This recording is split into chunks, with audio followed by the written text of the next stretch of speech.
Hey guys, welcome to Nostalgia Goggles. Eric here, and today I'm going to give you some tips for Splatoon's ranked battles, so you can see more of this and less of this.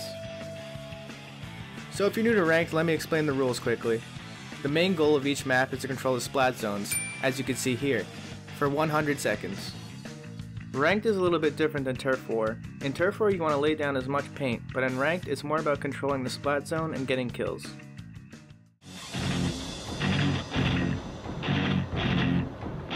Shooting your feet is very important in ranked. When you start a match, you can quickly jump, aim down, and shoot. This gives you time to turn into your squid form to quickly navigate to the splat zone.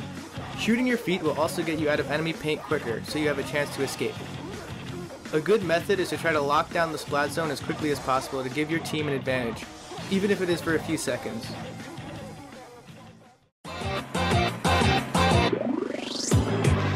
Base jumping is good to use to quickly get back into the action after respawning. But there are some things to be careful of.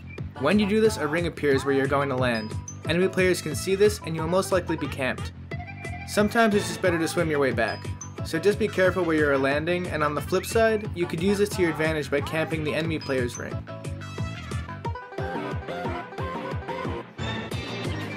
Do not forget to use your sub-weapons. I recommend the Inkzooka, Seekers, and the Ink Strike, which is my favorite. When your special meter fills up, try to use it quickly before you die.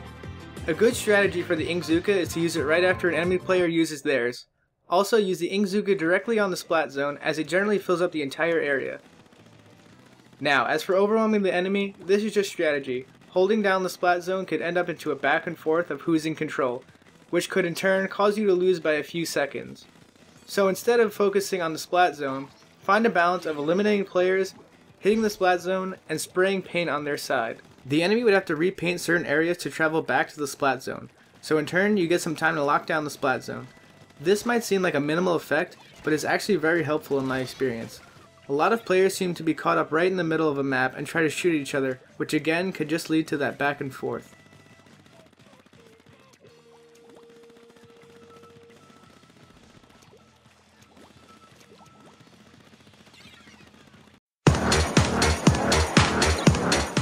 Choosing the right weapon is essential to being a good ranked player. I've seen some people use the paint roller and carry a team, but if you are new to ranked, I would strongly advise against it. But if you are still inclined to use it, don't forget to use the spray to kill enemies rather than rolling them over. Don't forget to test weapons to see how much damage they rank up. Also, a good weapon could take some getting used to because weapons have strengths and weaknesses, so test them out in Turf War before going into ranked.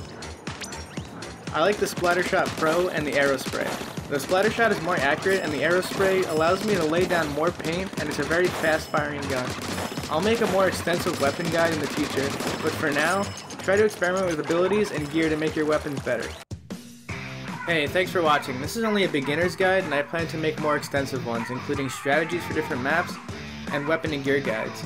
Don't forget to like this video and let me know of anything you want to see in a future video by leaving a comment below.